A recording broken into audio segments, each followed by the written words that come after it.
Olá pessoal, vamos para mais uma aula de eletrostática, capítulo 4, potencial elétrico. Hoje nós vamos discutir algumas propriedades do potencial elétrico. Vamos iniciar com a informação de que o potencial elétrico sempre diminui ao longo das linhas de força. Se você caminhar ao longo de uma linha de força, você está no sentido em que o potencial diminui. Vamos perceber isso. Por exemplo, imagine que eu tenho uma carga positiva mais Q. A gente sabe que essa carga vai produzir em sua volta um campo de afastamento. Já a carga negativa produz um campo de aproximação. Então, se eu quiser representar as linhas equipotenciais em cada uma dessas cargas, elas devem ser tais que formam um ângulo de 90 graus com as linhas de força. Por isso, elas vão ser circunferências concêntricas nas cargas, tanto na carga positiva como na negativa. Então, nunca se esqueça que o ângulo entre as linhas de força e as linhas equipotenciais sempre forma um ângulo de 90 graus. Cuidado também para não confundir as linhas de força com as linhas equipotenciais. Essas linhas verdes aqui, que são as linhas de afastamento na carga positiva, são as linhas de força. E as linhas pontilhadas é o que a gente usa para representar as linhas equipotenciais, que são aquelas linhas em que todos os pontos contêm o mesmo potencial elétrico. Bom, nós sabemos que o potencial elétrico de cargas pontuais é dado por isso. Tá? Então, no caso, por exemplo, da carga positiva,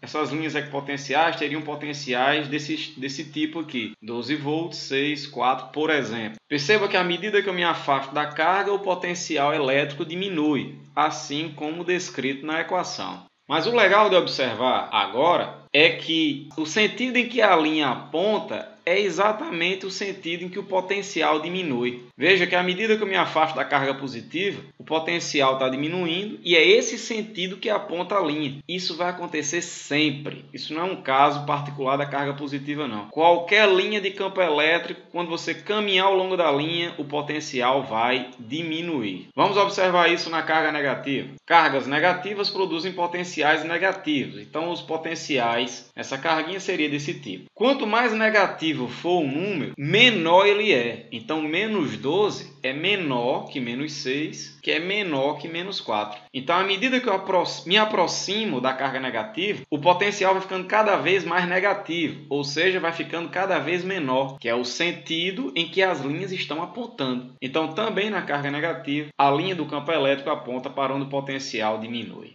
Vamos observar isso também no caso de um capacitor. Um capacitor é formado por duas placas paralelas, no caso do capacitor plano, com cargas de sinais opostos. A gente sabe que as linhas do campo vão sair da placa positiva para a negativa. Vão ser linhas horizontais aqui. Então, as linhas equipotenciais, que estão representadas em azul pontilhado, têm que ser verticais. Vamos colocar alguns valores para potenciais para essas linhas equipotenciais. Obviamente, bem no meio, por simetria, o potencial deve ser zero, porque o potencial produzido pela carga positiva nessa linha central vai ser positivo e a placa negativa vai produzir um potencial de mesma intensidade com sinal negativo. Então, o potencial resultante na linha central tem que ser zero. Numa linha equipotencial mais próximo da placa positiva, o potencial tem que ser positivo. E numa linha equipotencial mais próximo da placa negativa, o potencial tem que ser negativo. Dá até para a gente calcular qual é o valor do campo elétrico desse problema. A gente aprendeu que no caso de um campo elétrico uniforme, a diferença de potencial é o campo vezes o deslocamento ao longo das linhas. Então, o campo vai ser a diferença potencial sobre o deslocamento. Então, pegar um intervalo qualquer aqui, uma diferença de 8 volts, a gente vai ter um espaço de 1 metro. Então, o campo vai ser 8.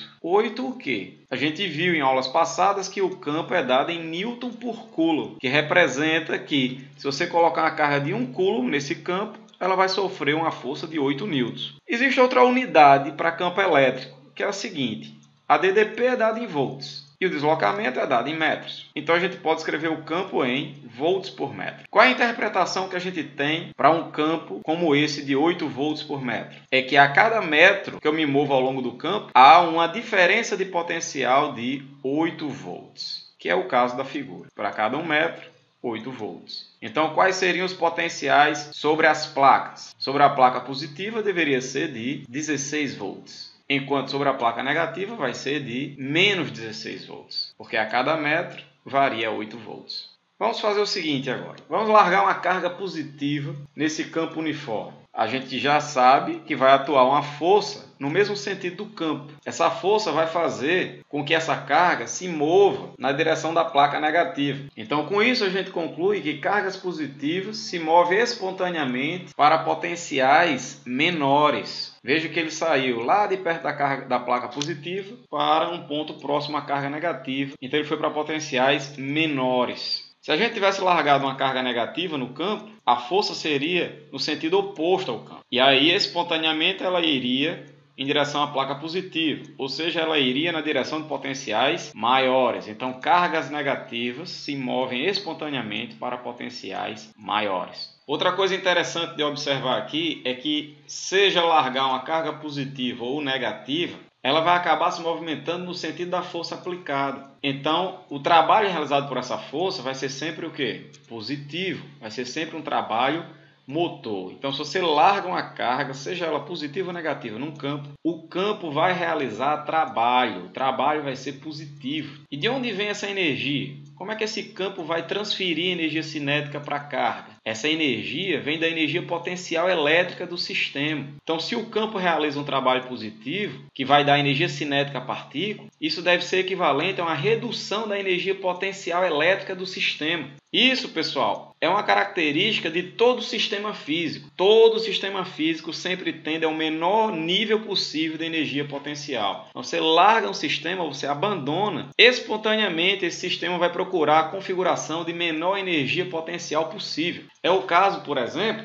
no caso gravitacional, você largar um corpo a uma determinada altura. Esse corpo naturalmente vai procurar posições mais baixas, porque ele vai querer ir para potenciais menores. É o caso também, por exemplo, num átomo. Quando você excita um átomo, você faz os elétrons irem para a camada mais externa, espontaneamente esses elétrons voltam para o estado fundamental. Isso acontece porque o átomo vai tender a alcançar o seu nível de menor energia potencial possível. Então, resumo da aula de hoje. As propriedades do potencial elétrico. As linhas de força sempre apontam para onde o potencial elétrico diminui. Cargas positivas sempre se movem para potenciais menores. Cargas negativas se movem para potenciais maiores de forma espontânea. Se você largar qualquer carga num campo elétrico, o trabalho realizado vai ser sempre positivo. Trabalho motor. E qualquer sistema físico sempre tende ao nível de menor energia possível. Então valeu, pessoal, e até a próxima aula.